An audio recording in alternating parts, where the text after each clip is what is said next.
जय जिनेंद्र, कैसे हैं आप सब। आरज़ू ख्वाहिश में आप सबका स्वागत है। आज विशेष जानकारी में हम बात करने वाले हैं मई माह के शुभ मुहूर्त की, शुभ योगों की।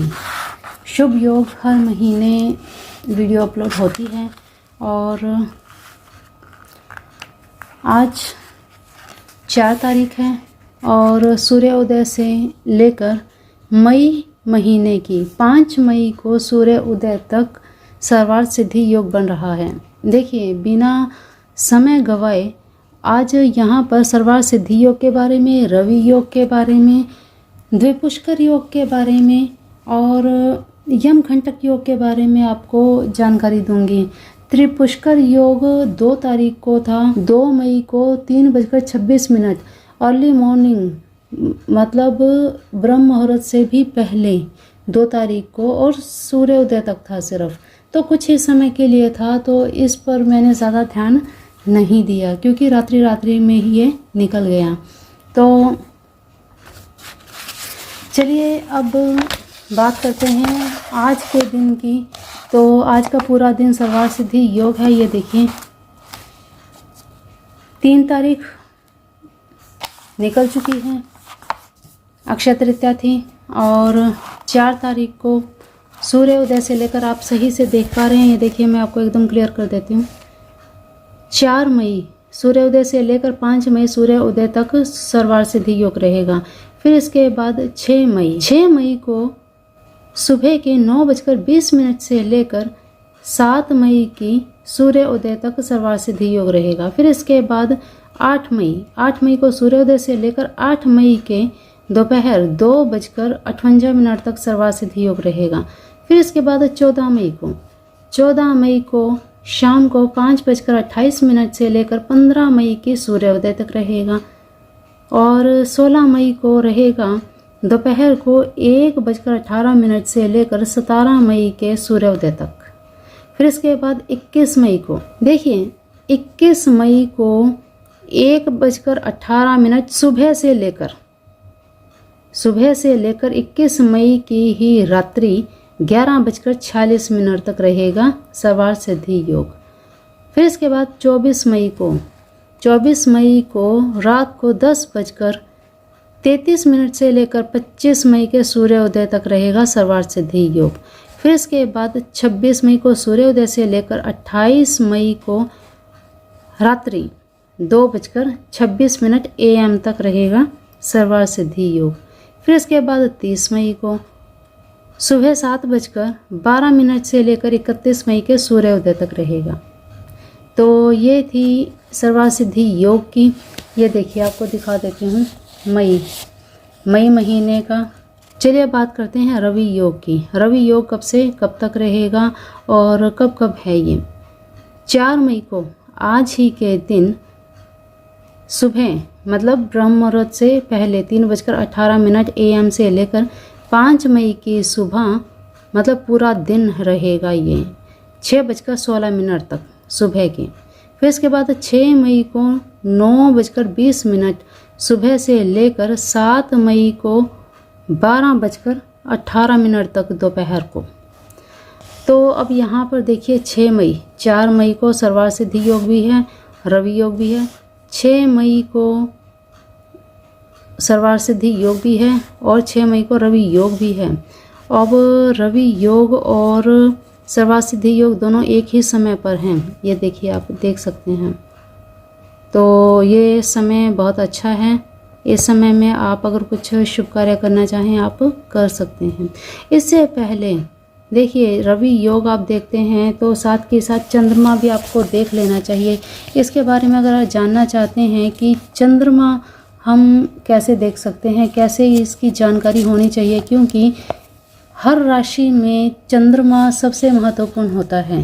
तो इसके बारे में अगर आप जानना चाहते हैं, कमेंट बॉक्स में ज़रूर कमेंट कीजिएगा कि खुद की राशि में चंद्रमा कैसे देखा जाए, क्योंकि चंद्रमा एक राशि में 2-2.25 दिन के लिए प्रवेश करता है और फिर चेंज हो जाता है। और चंद्रमा मन का कारक है, तो बहुत अधिक प्रभाव डालता है ये। चंद्रमा चौथे, 8वें और 12वें भाव में अगर हो तो ये किसी न किसी वजह से नुकसानदायक होता है। तो जिस समय आप कोई शुभ कार्य करते हैं उस समय में अगर आपकी राशि में चंद्रमा चौथे, 8वें या 12वें भाव में है तो फिर आपको बहुत सचेत रहने की ज़रूरत है। उस समय में आपको कोई कार्य नहीं करना चाहिए। विचार रखना चाहिए इस चीज़ का कि उस समय में अगर बहुत इमरजेंसी है, मजबूरी है, तो फिर इसका भी उपाय है। जब चंद्रमा ठीक ना हो तो चावल, 1 कटोरी चावल निकाल कर चावलों को हाथ लगाकर पहले रख दीजिए, फिर आप उस कार्य को कर सकते हैं, जो अगर कोई मजबूरी हो तो। अदरवाइज़ तो काम को इसको टालना ही चाहिए। जब आपका चंद्रमा सही हो जाए फिर इसके बाद उस कार्य को करें। तो चलिए हम बात कर रहे थे रवि योग की। 6 मई को है। फिर इसके बाद रवि योग है 9 मई 5:08 से लेकर 12 मई की वो 5:30 तक रहेगा रवि योग। फिर इसके बाद 14 मई को भी इसी समय 5:28 से लेकर 15 मई को 3:35 तक रहेगा रवि योग। फिर इसके बाद 21 मई को अर्ली मॉर्निंग 1:18 से लेकर 21 मई के रात्रि 11:46 तक रहेगा रवि योग भी, सर्वार सिद्धि योग भी और द्विपुष्कर योग भी 21 तारीख को ही है। लेकिन 21 तारीख को द्विपुष्कर योग लगेगा। यहाँ पर सर्वार सिद्धि योग और रवि योग समाप्त हो जाएगा और द्विपुष्कर योग आरंभ होगा।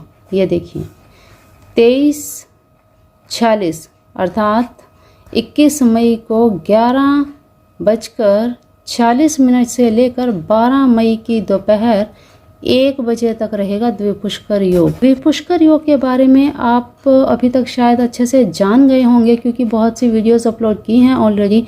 द्विपुष्कर योग बहुत शुभ समय होता है, 2 गुना लाभ देने वाला होता है।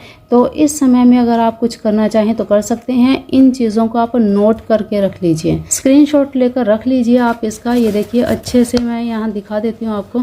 इसका स्क्रीनशॉट लेकर रख लीजिए या फिर इस वीडियो को आप सेव करके रख लीजिए ताकि समय समय पर आप इनको देखते रहें और आप स्किप ना कर पाएँ अगर कोई अच्छा मुहूर्त हो और आप कुछ कार्य करना चाहें।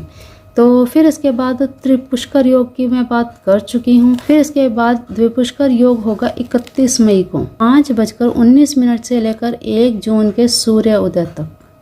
तो ये भी शाम के समय से लेकर सूर्य उदय तक काफ़ी लंबा टाइम है। इसमें आप कुछ भी करना चाहें आप कर सकते हैं।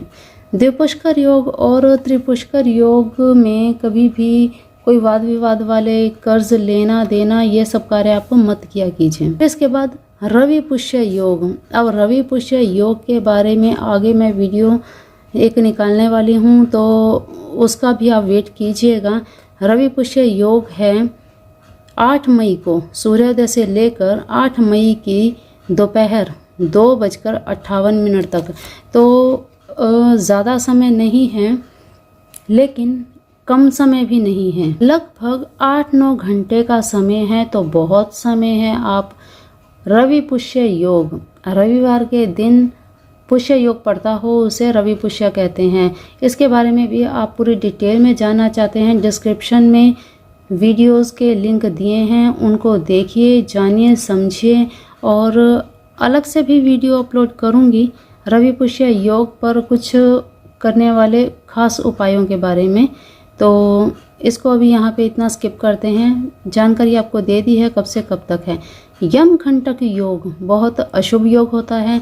देखिए इस बार ये वीडियो थोड़ी सी लंबी हो रही है क्योंकि कई बार क्या होता है एक योग वीडियोस में बताते हुए मंथ निकल जाता है और वीडियोस लेट हो जाने के कारण आपको जानकारी पूरी नहीं मिल पाती। तो आज सारे योग एक ही वीडियो में मैं कवर कर रही हूँ, तो आप इसे स्क्रीनशॉट लेके रख लीजिए। तो यमघंटक की अगर हम बात करें 16 मई को सूर्योदय से लेकर 16 मई की दोपहर 1:18 तक यमघंटक योग है। अशुभ योग होता है ये।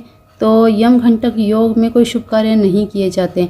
अब आप यहाँ पर थोड़ा सा ध्यान दे लीजिएगा कि यम घंटक योग 16 मई को है। जब भी आप योग देखते हैं शुभ समय के लिए, तब एक चीज़ का हमेशा ध्यान रखा करें, जैसे 16 मई यहाँ पर 1:18 से लेकर 17 मई के सूर्य उदय तक सर्वार्थ सिद्धि योग है 16 मई को, और यहाँ पर 16 मई को सूर्य उदय से लेकर 16 मई के 3:18 तक। अब बड़े ही सौभाग्य की बात है कि 16 मई को यम घंटक यहाँ पे समाप्त होगा और यहाँ पे सर्वार्थ सिद्धि योग शुरू होगा। तो कोई घबराने की बात नहीं है, क्योंकि जब भी कोई शुभ मुहूर्त देखा जाता है उसमें एक नज़र ज़रूर डाल लीजिए अशुभ योग तो नहीं है। अगर अशुभ योग हुआ तो उसका भी कहीं ना कहीं 19-21 प्रभाव पड़ता ही है, तो ये भी थोड़ा सा आप देख लिया कीजिए। फिर इसके बाद 18 मई को यम घंटक योग लगेगा। 18 मई को कहीं और तो नहीं है। 18 मई को सुबह 8:10 से लेकर 19 मई के सूर्योदय तक रहेगा जी। ये पूरा दिन रहेगा यम घंटक योग, और यम घंटक योग जिस दिन है उस दिन कोई भी शुभ योग नहीं है। तो 16 तारीख और 18 तारीख को 16 तारीख को सुबह से लेकर दोपहर तक बच के रहिएगा। 18 तारीख को पूरा दिन ही आप अपना बचाव रखें। कहीं भी आप जा रहे हैं तो भी अपना ध्यान रखें। कोई वाहन आप चला रहे हैं बड़े धीमे बड़े ध्यानपूर्वक चलाइए, और किसी से वाद विवाद ये सब चीज़ें नेगेटिव थॉट वाली चीज़ें आप कुछ भी नहीं करेंगे। इन चीज़ों का आप ध्यान रखिए।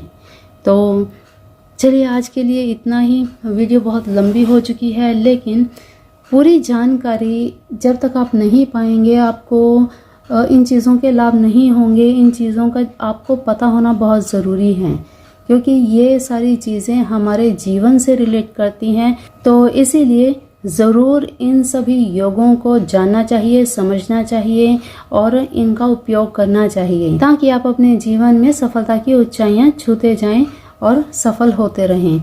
तो चलिए आज के लिए इतना ही। मिलते हैं फिर अगली वीडियो में नई जानकारी के साथ। तब तक के लिए अपना ध्यान रखिए, मस्त रहिए, स्वस्थ रहिए और अपने अपनों का भी ध्यान रखिए। और वीडियो को लाइक ज़रूर कर दिया कीजिए। आप वीडियो देखते देखते भूल जाते हैं लाइक का बटन दबाना, तो लाइक ज़रूर कर दिया कीजिए। और चैनल को सब्सक्राइब करके बेल आइकन ज़रूर प्रेस कर लीजिए, ताकि इसी तरह की इंफॉर्मेटिव वीडियोस आपको मिलती रहें। और क्या कहूँ, तो चैनल पर आप पहली बार विजिट कर रहे हैं तो चैनल को शेयर ज़रूर कीजिए, वीडियो को शेयर ज़रूर कीजिए, ताकि आपके अपने भी इनसे लाभ ले सकें।